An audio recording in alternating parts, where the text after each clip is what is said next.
இந்த நிகழ்விற்கு தலைமை தாங்கி நடத்தி கொண்டிருக்கும் தோழர் மதுக்கூர் ராமலிங்கம், தொடக்க உரை ஆற்றி அமர்ந்திருக்கும் வழக்கறிஞர் சிகரம் செந்தில்நாதன் தோழர் அவர்கள் மற்றும் மேடையில் அமர்ந்திருக்கக்கூடிய தோழர்கள், பார்வையாளராக இருக்கக்கூடிய மூத்த தலைவர்கள், தோழர்கள் அனைவருக்கும், சகோதரிகள் அனைவருக்கும் நான் வணக்கம் கூறுகிறேன்.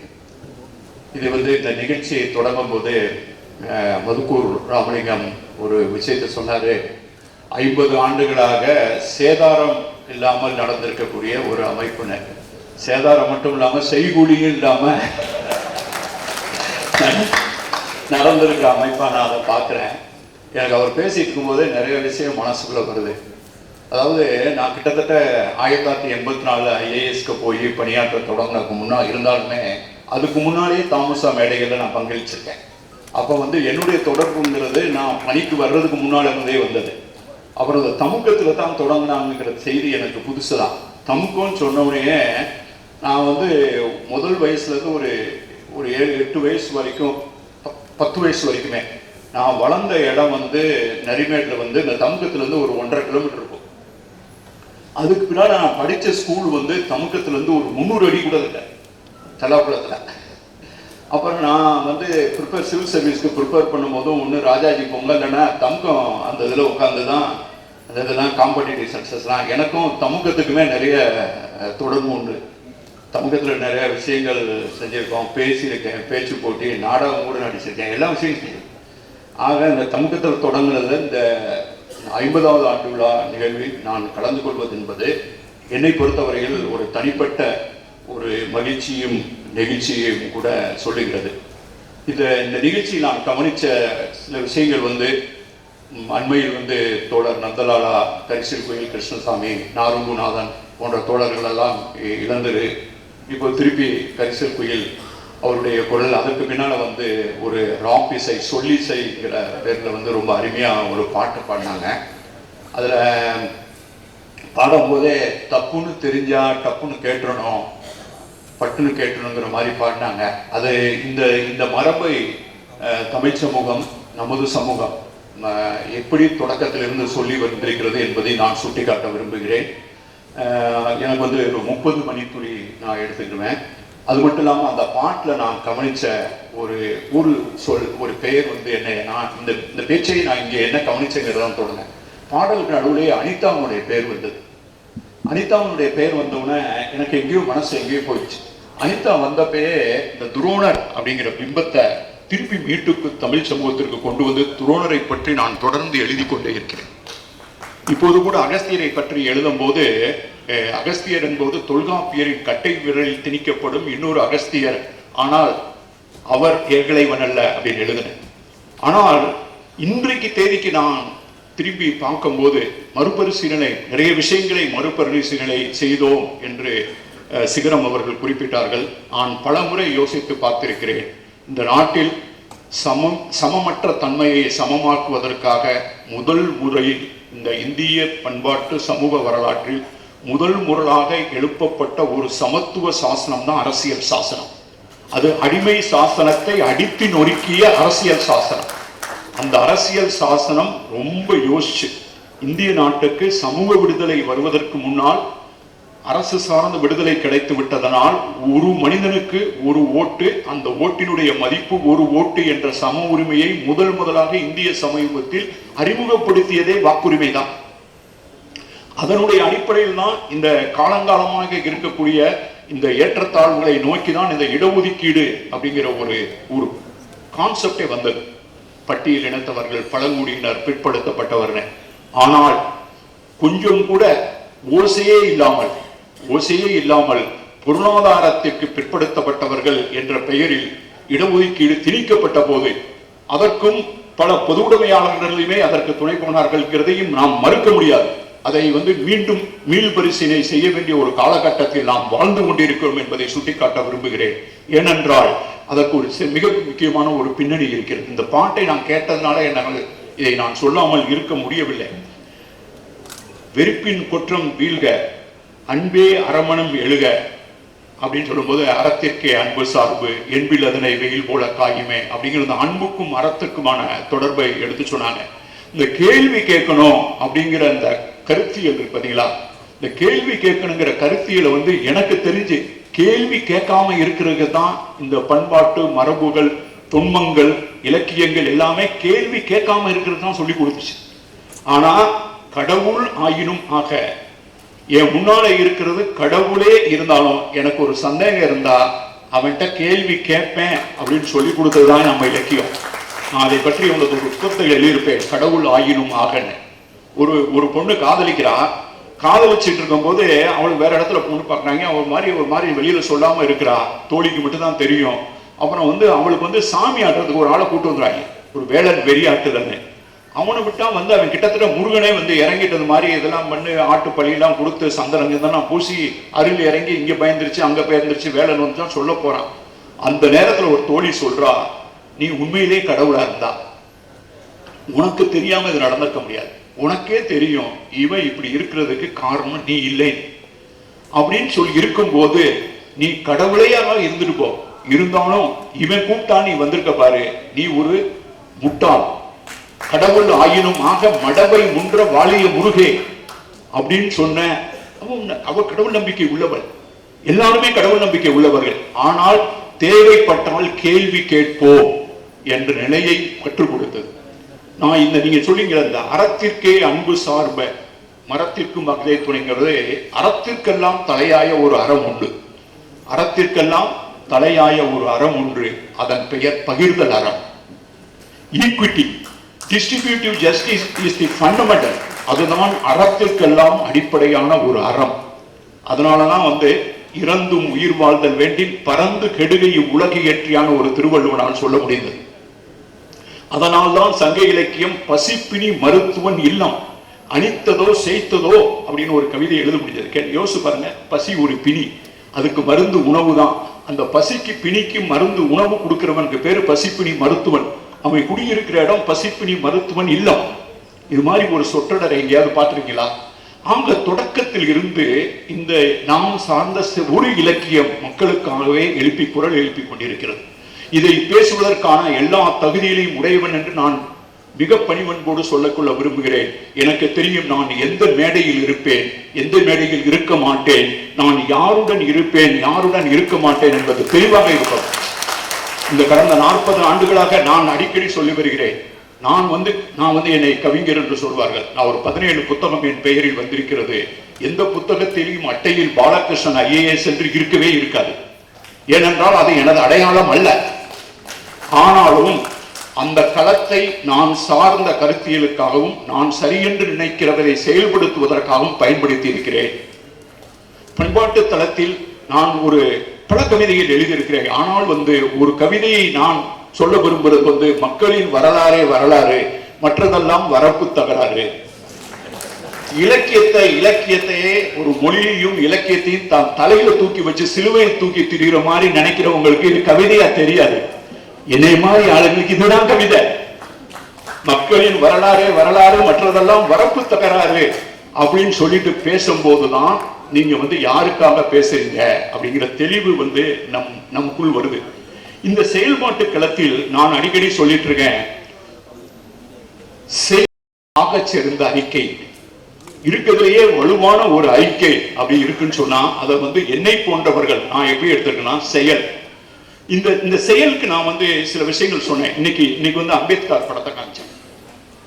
நான் தாமுசாவனுடைய பணிக்கு வருவதற்கு முன்னால் மேடையில் பேசியவன், கலை இலக்கிய இரவுகளில் பங்கேற்றவன், அப்படியெல்லாம் தாண்டி அதற்கு மேலால் நான் முதலாக ஒப்புக்கொண்டு வாங்கி கொண்ட விருது என்பதே தாமசா விருது தான். அதை வாங்கிக் கொள்வதற்காக நான் ஒரிசாவிலிருந்து நாகர்கோயிலில் நான் இவங்கெல்லாம் கூப்பிட்டாங்கன்னா நான் வந்து டிக்கெட் போடணும்னா விட மாட்டேன். நானே வந்து வாங்கிட்டு போய் விரும்பி வாங்கிக்கிட்ட விருது தாமசா விருது. அதுக்கு பின்னாடி ஒரு வாழ்நாள் சாதனை 2 விருது வாங்கியிருக்கேன் தாமசா விருது. அங்க எனக்கு பிடித்தமான அந்த விருது, அந்த பிடித்தமான மக்கள் இன்னைக்கு வந்து அம்பேத்கரும் பெரியாரும் இந்த மேடையில் எப்படி பேசப்படுகிறார்கள் என்பதை சிகரம் செந்தில்நாதன் ஒரு வரலாற்று ரீதியில் சொன்னார். அந்த படத்தை பார்த்தவன் எனக்கு மகிழ்ச்சியாக இருந்தது. ஏனென்று சொன்னால் நாம பெருமையா பேசிக்கிட்டு இருக்கோம். அம்பேத்கர் வந்து அரசியல் சாசனத்தில் எல்லோருக்கும் ஓட்டுரிமை கொடுத்தார். நான் வந்து எனது வாழ்க்கையில் ஒரு இந்திய ஆட்சி பணியாளராக தேர்தல் ஆணையத்தில் ஒரு தலைமை தேர்தல் ஆணையராக அதிகாரியாக ஒரிசா மாநில தேர்தலை நடத்தியது மட்டுமில்லாமல் இந்திய தேர்தல் ஆணையராக 30 மாநில தேர்தல்களையும் 2 நாடாளுமன்ற தேர்தலையும் திட்டமிட்டு நடத்தி கொண்டு வந்திருக்கிறேன்.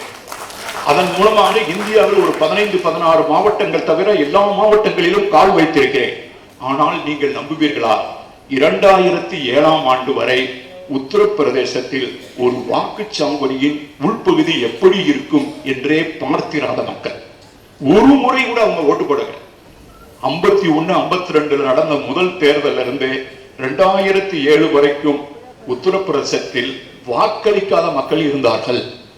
அவர்களை முதலாக வாக்களிக்க வைத்தோம் அப்படிங்கிறதா எங்களுடைய பெருமை.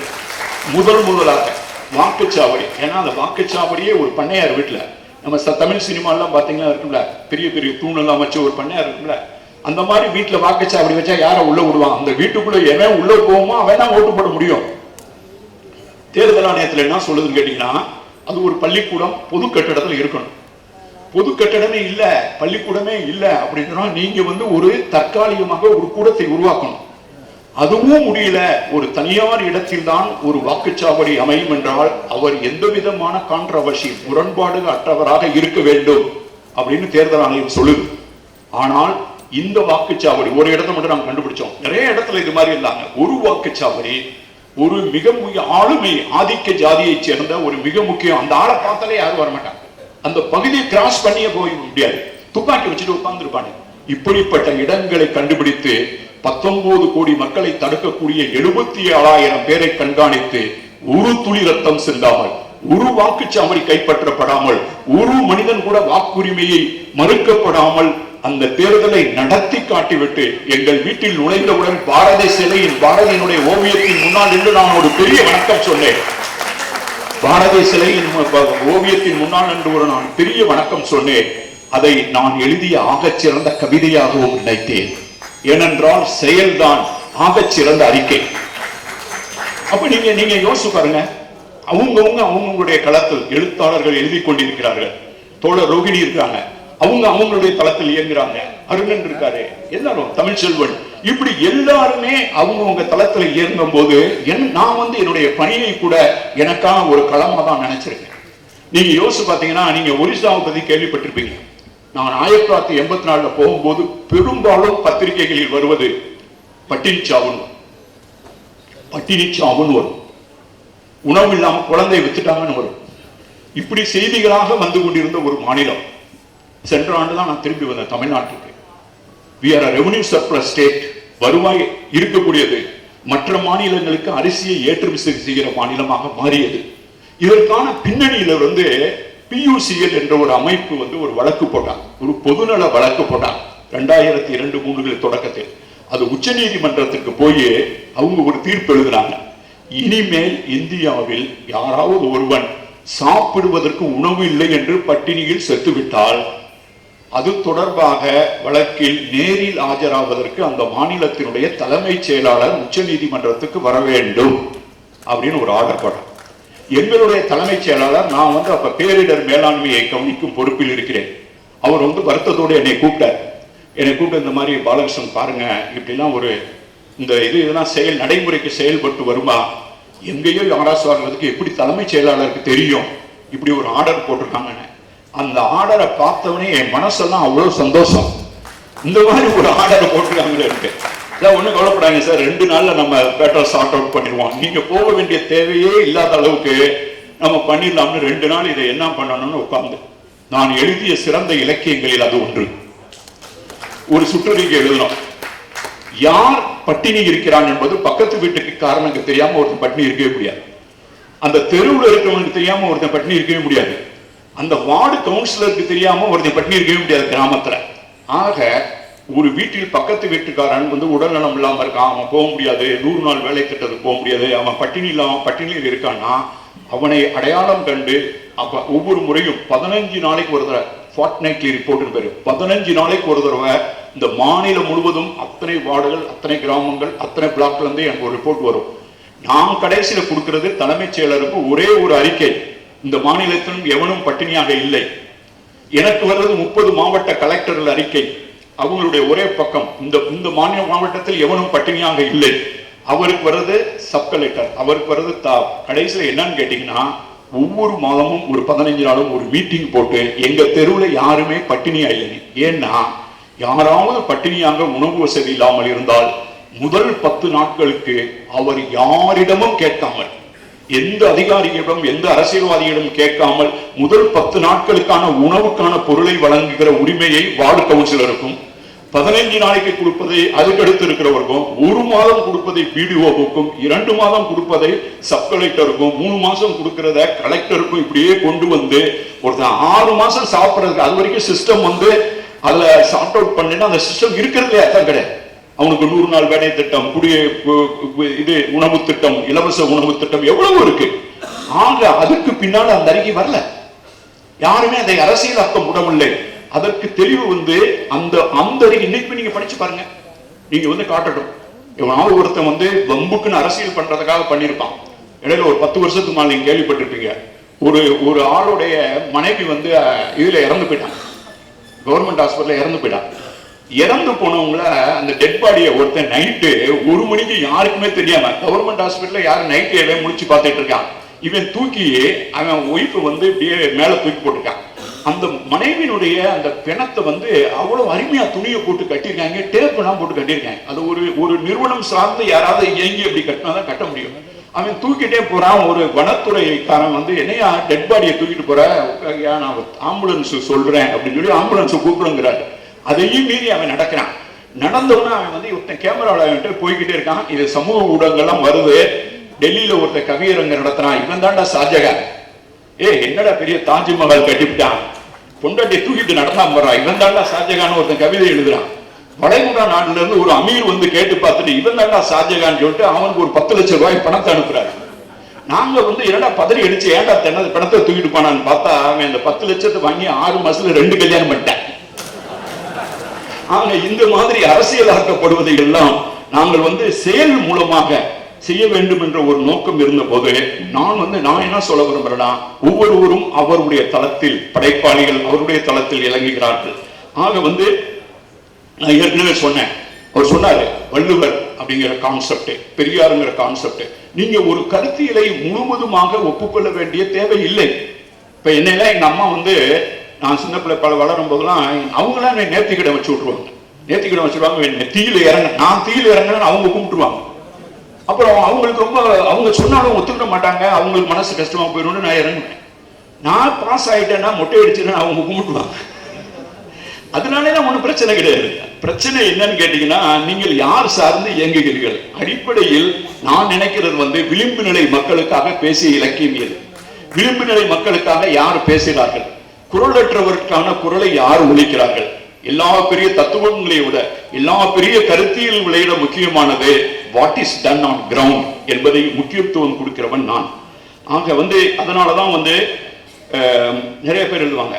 இன்னைக்கு வந்து திருவள்ளுவருக்கு வந்து திருவள்ளுவருடைய சிலையை சிலர் தமிழ்நாட்டிலிருந்து எடுத்து ஹரித்துவாரில் வைத்து அங்கிருப்பவர்கள் ஆட்சேபனை தெரிவித்து ஒரு இடத்திலிருந்து இன்னொரு இடத்துக்கு தூக்கி இன்னொரு இடத்திலிருந்து இன்னொரு இடத்தை தூக்கி கடைசியில மூட்டை கட்டி வச்சப்ப நாங்க சென்னையில் வந்து நாட்டுக்குறள் என்ற பெயரில் ஒரு கருத்தியலை நடத்தி ஒரு பெரிய ஒளிப்பலையை கொண்டு வந்தோம். அதுல வர்ற ஒரு பாட்டை இன்னைக்கு தமிழ்நாடு ஃபுல்லா நிறைய பேர் கம்மா கரையிலன்னு ஒரு பாட்டு இருக்கும்.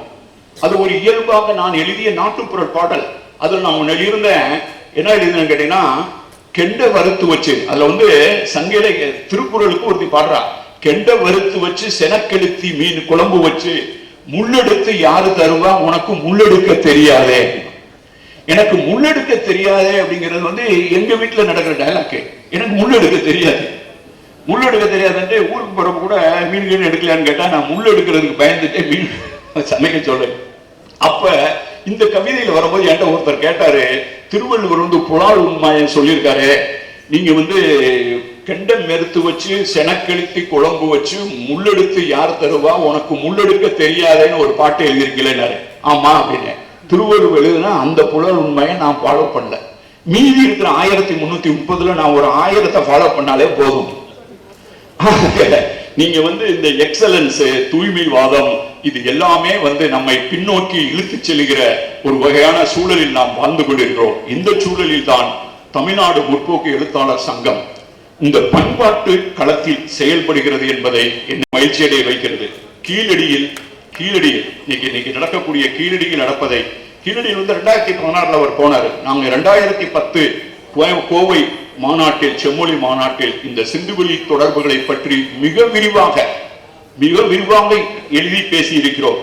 அந்த சூழ்நிலையில் இந்த சிந்துவெளி பண்பாட்டு, அதில் தோழர் தமிழ்ச்செல்வன் அவர்கள் இந்த பண்பாட்டு அரசியல் என்று நான் தொடர்ந்து முன்னெடுத்து வருகிற பேச்சுக்களை எல்லாம், எழுத்துக்களை எல்லாம் ஒரு புத்தகமாக மாற்றி இருக்கிறார். இதை விட எனக்கு ஒரு பெரிய வெகுமதியோ ஒரு பெரிய விருதோ எனக்கு ஒன்று கிடைச்சிட முடியாது.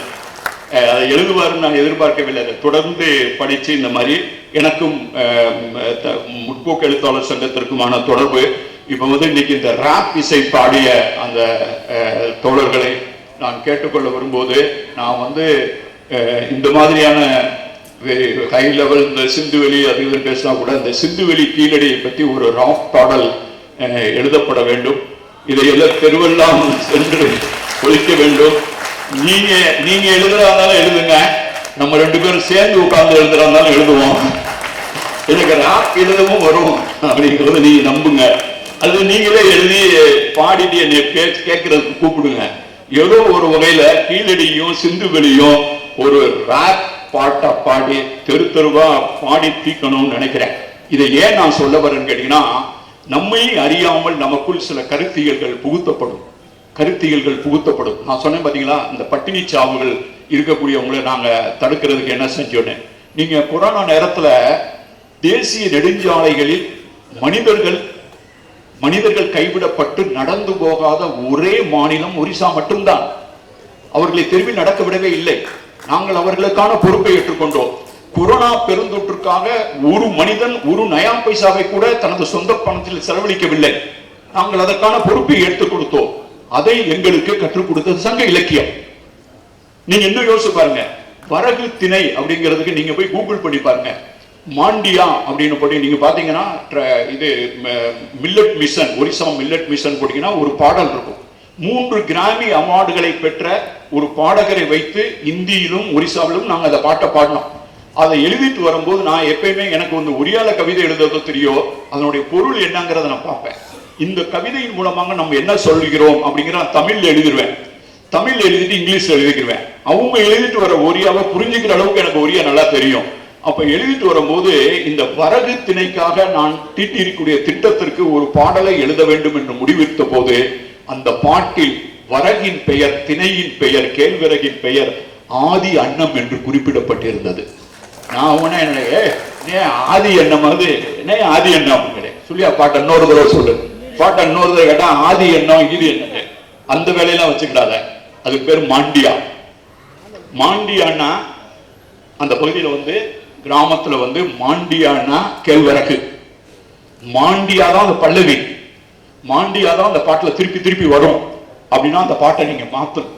அந்த பாட்டை தமிழ் எழுதி ஆங்கிலத்தில் எழுதி அதை உலக இசைகளில் கொண்டு கிராமி அவார்டு பேசும்போது நீங்க இதை கவனிக்காம மாட்டீங்கன்னா, மாண்டியா ஆதி அன்னமாய், ஆதி அன்னமா மாண்டியாவாது. அது மாதிரிதான் நீங்க பழங்குடி மக்களுக்காக ஒரு ஆந்தம் கிரியேட் பண்ணோம். நேஷனல் ஆந்தம் இருக்கு, தமிழ் ஆந்தம் இருக்கு. பழங்குடி மக்களுக்காக நாங்கள் ஒரு ஆந்தம் எழுதும் போது அந்த பாடலை என்ன எழுதிட்டு வராங்கன்னு பார்த்தேன். ஆனால் தமிழில் எழுதி ஆங்கிலத்தில் மொழிபெயர்த்து, இந்த காற்று எங்களுடையது, இந்த மலை எங்களுடையது, இந்த நதி எங்களுடையது, நாங்கள் இந்த மண்ணின் பிரஜைகள், எங்களுக்கு எவனும் ராஜா இல்லை என்று எழுதுகிற அந்த பல்லவியை தமிழில் எழுதி ஆங்கிலத்தில் எழுதி ஒரியாவில் வரவைத்து கேட்கும் போதுதான் மொழிகளுக்கு அப்பாற்பட்டால். நான் ஒரிசாவில் இருந்து கிளம்பி வரும்போது journey of civilisation Indus to Vaigai என்று ஆங்கிலத்தில் எப்படி ஒரு நூலை படைத்து அழித்து விட்டு வந்திருக்கிறோமோ, அதை போலவே இந்த ஒரிசா மாநிலத்திற்கு ஜேர்னி ஆஃப் லாங்குவேஜ் என்ற பெயரில் கற்பனை கூட செய்து முடியாத ஒரு ஆகச்சிறந்த புத்தகத்தை உருவாக்கி அழித்து விட்டு வந்திருக்கிறோம். ஏனென்றால் துயரப்படுபவர்கள், துன்பப்படுபவர்கள் பூமியின் எந்த பகுதியில் வாழ்ந்தாலும் அவர்கள் சார்பாக நின்று பேச வேண்டிய தேவை இருக்கிறது. இதில் மொழி, இனம், ஜாதி என்று எது குறுக்கில் இருந்தாலும் அதை உடைத்து நொறுக்கிவிட்டு விளிம்பு நிலை மக்களின் சார்பாக நின்று பேச வேண்டிய, குரலற்றவர்களின் குரலாக ஒலிக்க வேண்டிய பண்பாட்டு கடமை நமக்கு இருக்கிறது. இதை போன்ற முன்னெடுப்புகளை முற்போக்கு எழுத்தாளர் சங்கம், கலைஞர்கள் சங்கம் போன்ற அமைப்புகள் செய்கிறார்கள் என்பதுதான் இந்த நிகழ்ச்சிகளில் மிகவும் மகிழ்ச்சியோடு. என்னெல்லாம் வரவேற்பு குழு தலைவர் சொல்லும்போது என்ன தோழர் வரவேற்பு குழு தலைவர் அப்படிங்கிறேன்னு சொன்னேன்.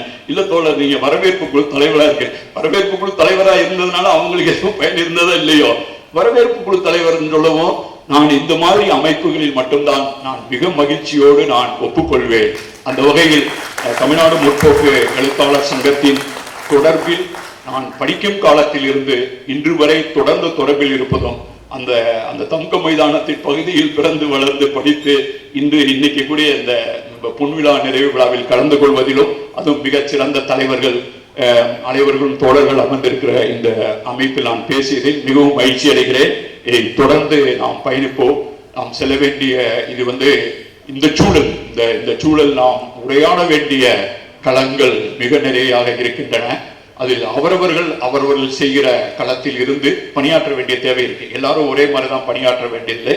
ஆனால் என்னுடைய இன்னொரு முறை வேண்டுகோள் சிந்துவெளி கீழடி ரேப் ஒரு தேதியை குறித்து சொல்லிட்டீங்கன்னா என்ன தொடர், ஒண்ணு நீங்க எழுதுங்க, இல்லை நான் எழுதுறேன், இல்லைன்னா நம்ம 2 பேர் சேர்ந்து எழுதுவோம் என்ற வேண்டுகோளோடு விடைபெறுகிறேன். வணக்கம்.